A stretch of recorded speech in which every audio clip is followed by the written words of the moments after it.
குறிப்பிட்ட இவ்வளவு சவாபுன்னு சொன்னால் மலக்குகள் எழுதிடுவாங்க. ஆனால் மலக்குகளுக்கே தெரியாதவாறு ஒரு சவாபு இருக்கிறது என்று சொன்னால் அது இந்த திக்ருக்கு மட்டும்தான். எவ்வளவு பெரிய ஆச்சரியமும் எவ்வளவு பெரிய ஆனந்தமும். அது மட்டுமல்ல சகோதரர்களே, இந்த திக்ரை தினசரி மிக அதிகமாக ஓதக்கூடியவன், உங்களுடைய இஷ்டத்திற்கே நான் விட்டு விடுகிறேன், 101 எடுத்துக்கொள்ளலாம். ஒரு நாளைக்கு எனக்கு 1000 முறை ஓத முடியுண்டா 1000 முறை ஓதலாம். பிஸ்மில்லாஹிர் ரஹ்மானிர் ரஹீம். கண்ணியத்திற்கும் மகத்துவத்திற்கும் உரிய எல்லாம் வல்ல அல்லாஹ்வின் நல்லடியார்களே, அல்லாஹு தாலா ஒரு பேருபகாரன், பெரும் கருணையாளன். சில நேரங்களில் அவன் தரக்கூடிய அபரிதமான நியமத்துக்கள் மனித சமூகத்திற்கு ஒரு பெரும் நெகிழ்ச்சியை ஏற்படுத்துகிறது. எதிர்பாராமல் நடக்கக்கூடிய இன்பங்கள், எதிர்பாராமல் கிடைக்கக்கூடிய பெரும் பாக்கியங்கள், இது அனைத்துமே அல்லாஹ்வின் பெரும் கருணையாக மனிதனுக்கு இறைவனால் செய்யப்பட்ட தனிப்பட்ட கிருபையாக மாறிவிடுகிறது. அப்படி ஒரு பர்டிகுலர் கிருபையை அல்லாஹ்விடமிருந்து பெற்றுத்தரக்கூடிய, முக்கியமாக குறிப்பாக நான் இந்த சம்பவத்தை சொல்லும்போது உங்களால் ஆச்சரியத்தை கட்டுப்படுத்த முடியாது. நபி ஸல்லல்லாஹு அலைஹி வஸல்லம் அவர்கள் கூறியதாக இப்னு மாஜா என்ற கிரந்தத்தில் பதிவு செய்யப்பட்ட ஒரு ஹதீஸ். இதை ஹஜ்ரத் இப்னு உமர் ரலியல்லாஹு அன்ஹுமா அவர்கள் அறிவிக்கிறார்கள்.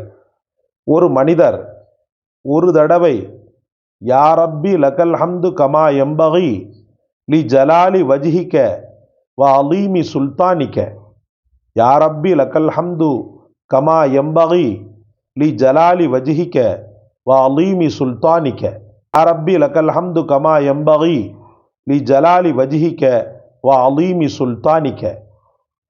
எனது இரட்சகனே, மகத்துவமிக்க உனது ஆட்சியை, மேன்மைக்குரிய உனது உள்ளமையை எவ்வாறு புகழ்வது தகுதியானதோ அவ்வாறு உன்னை புகழ்கிறேன் என்ற துவாவை ஓதினார். இதை ஓதி முடித்ததும் மலக்குகள் அல்லாஹ்விடத்திலே, யா அல்லாஹ், உன்னுடைய இந்த அடியான் இந்த வாசகத்தை கூறுகிறானே, ஒவ்வொன்றுக்கும் நன்மையை நிர்ணயிக்கக்கூடிய நீ, தொழுகைக்கு இன்ன நன்மை, நோன்புக்கு இன்ன நன்மை, ஜகாத்துக்கு இன்ன நன்மை, உபரி வணக்கங்களுக்கு இன்ன நன்மை, கண்டும் காணாமலும் செய்யக்கூடிய தர்மத்திற்கு இன்ன நன்மை என்று நிர்ணயம் செய்த நீ, இதற்கு நீ எவ்வளவு நிர்ணயத்தை செய்திருக்கிறாய், நாங்கள் எவ்வளவு எழுதுவது என்று கேட்கிறார்கள். அப்போது ரபுல் ஆலமீன், உடனே அல்லாஹ் ரபுல் ஆலமீன், அவன் கூறிய அந்த வாசகத்தையே நீங்கள் எழுதிவிடுங்கள், அவன் கூறிய அந்த வாசகத்தையே எழுதிவிடுங்கள், அவன் என்னை சந்திக்கின்ற நேரம் அதற்குண்டான சவாபை நானே நேரடியாக வழங்குகிறேன் என்று அல்லாஹ் சொல்கிறானா. எவ்வளவு பெரிய பாக்கியம் பாருங்கள். அதாவது ஒரு பேரரசன், அந்த பேரரசன் மக்களுக்கு மத்தியில் ஒரு அறிவிப்பு செய்கிறான், இன்னென்ன கேள்விகளுக்கு இன்னென்ன பதிலை சொல்லும் போது பரிசுகள் தரப்படும் என்று. அந்த அரசன் என்ன செய்வான் தெரியுமா? சரியான பதிலை எழுதக்கூடிய நபர்களுக்கு தன்னுடைய உதவியாளர்களின் மூலமாக, பணியாட்களின் மூலமாக, சரி இந்த ஆள் இப்படி பதில் எழுதியிருக்கிறாரு, அவங்க வீட்டில் போய் இந்த பரிசை கொடுத்துரு, இந்த பரிசை கொடுத்துருன்னு சொல்லுவான். ஆனால் அதே அரசன் குறிப்பிட்ட அந்த ஆளை, அரசவையை கூட்டி மக்களுக்கு முன்னால் பரிசுகளை அவரே நேரடியாக தரும்போது அல்லாஹ் அக்பர், அவனுடைய மனோபாவம், அவனுடைய மனோநிலை எந்த அளவுக்கு இருக்கும் என்பதை உங்களுடைய இதிலே விட்டு விடுகிறேன். இதே போலத்தான் அல்லாஹு தாலா சில விஷயங்களுக்கு நேரடியாகவே சவாபை தருகிறான். ரமலானுடைய காலகட்டத்தில் நீங்கள் வைக்கின்ற நோன்பு இருக்கிறது அல்லவா, அந்த நோன்புக்கு நன்மை நிர்ணயம் கிடையாது. தொழுகைக்கு நன்மை நிர்ணயம் உண்டு, ஜகாத்துக்கு நன்மை நிர்ணயம் உண்டு. ஆனால் நீங்கள் கடைபிடிக்கக்கூடிய நோன்புக்கு மட்டும் நன்மை இவ்வளவுதான் அவ்வளவுதான் சொல்லி நிர்ணயம் செய்யவில்லை. காரணம் என்ன? தனக்காக நோன்பு இருக்கக்கூடிய அந்த அடியானுக்கு சும்மா பொத்தாம் பொதுவாக நிர்ணயம் என்ற பெயரிலே நன்மையை சுருக்கி கொள்ள இறைவன் விரும்பவில்லை. அதனால்தான் சொன்னார்கள் பிகைரி ஹிசாப், கணக்கில்லாத நன்மையை அல்லாஹு தாலா நோன்பு பிடிக்கக்கூடிய அடியானுக்கு தருகிறான். இன்னும் ஒரு ஹதீஸில் வருகிறது, அல்லாஹ் ரபுல் ஆலமீன் ரமலான் மாதத்தின் நோன்பை கடைபிடிக்கக்கூடியவனுக்கு அவனே கூலியாக மாறிவிடுகிறான், அதாவது தானே கூலியாக மாறிவிடுகிறான். எவ்வளவு பெரிய வார்த்தை அது, எவ்வளவு பெரிய வார்த்தை அது. இறைவனே பரிசாக ஒருவனுக்கு கிடைத்து விட்டால் அவனுக்கு ஏது துக்கம், அவனுக்கு ஏது கவலை, அவனுக்கு ஏது துன்பம், அவனுக்கு ஏது பாரங்கள்.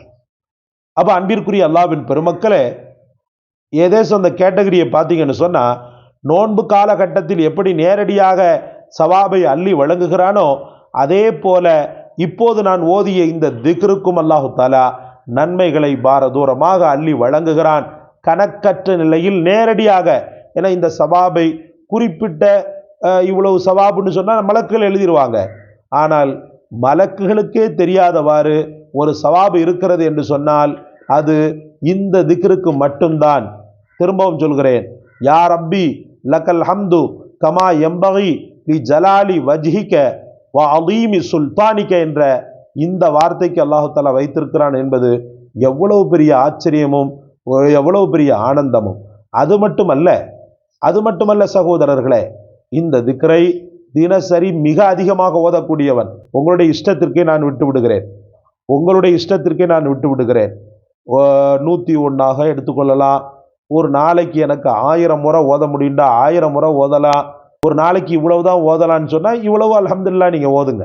மொத்தத்தில் அதிகமாக ஓதக்கூடிய பழக்கத்தை இந்த திக்ரை நீங்கள் எடுத்துக்கொள்ள வேண்டும். இது வெறுமென்ன அல்லாவிடத்தில் பெரும் சவாபை மட்டும் பெற்று தராது. அந்த தாக்கம் எப்படிப்பட்ட தாக்கம் என்று சொன்னால், உலகத்தின் வாழ்க்கையில் இவனுக்கென்று தனிப்பட்ட ஒரு ராஜாங்கத்தை அல்லாஹு தஆலா ஏற்படுத்துகிறான். அட்ரஸ் இல்லாதவனா இருப்பான், அவனை யாருமே சீண்ட மாட்டாங்க, அந்த குடும்பத்து பக்கத்திலே எவனும் போகமாட்டான். அது ஏழை, ரொம்ப கஷ்டப்பட்ட சூழ்நிலையில் வாழக்கூடியவனை சொல்லவே முடியாது. ஒரு திருமண நிகழ்வில் பங்கெடுத்து கொண்டானேயானால் அந்த திருமண நிகழ்வில் மற்றவனை பார்க்கின்ற பார்வை வேறு, அந்த ஏழையானவனை பார்க்கின்ற பார்வை வேறு, அந்த முகவரியற்றவனை பார்க்கின்ற பார்வை வேறு.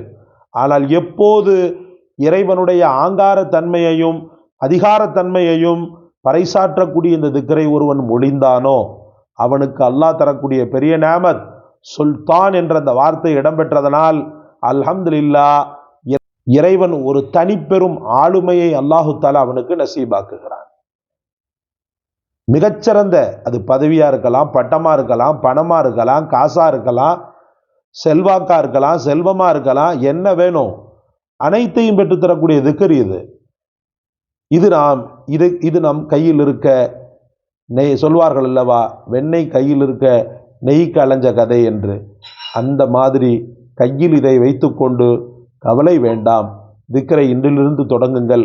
அதிலும் குறிப்பாக ஷாபான் மாதம் அல்லாவின் மாதம் என்று போற்றப்படுகிறது. அல்லாவின் மாதம், அல்லாவின் நன்மை, தனிப்பட்ட நன்மை என்று லிங்காக கூடிய இந்த திக்ரை ஷாபான், புனிதமான ஷாபான் மாதத்தில் தினசரி மகரிபுக்கு பிறகு ஓதக்கூடிய பழக்கத்தை ஏற்படுத்தி கொள்ளுங்கள். அல்லாஹ் நம் அனைவருக்கும் தௌஃபீக் செய்வானாக. இந்த காணொளி உங்களுக்கு பிடிச்சிருக்குன்னு நினைக்கிறேன். பிடிச்சிருந்தா லைக் பண்ணுங்கள், ஷேர் பண்ணுங்கள், சப்ஸ்கிரைப் பண்ணுங்கள்.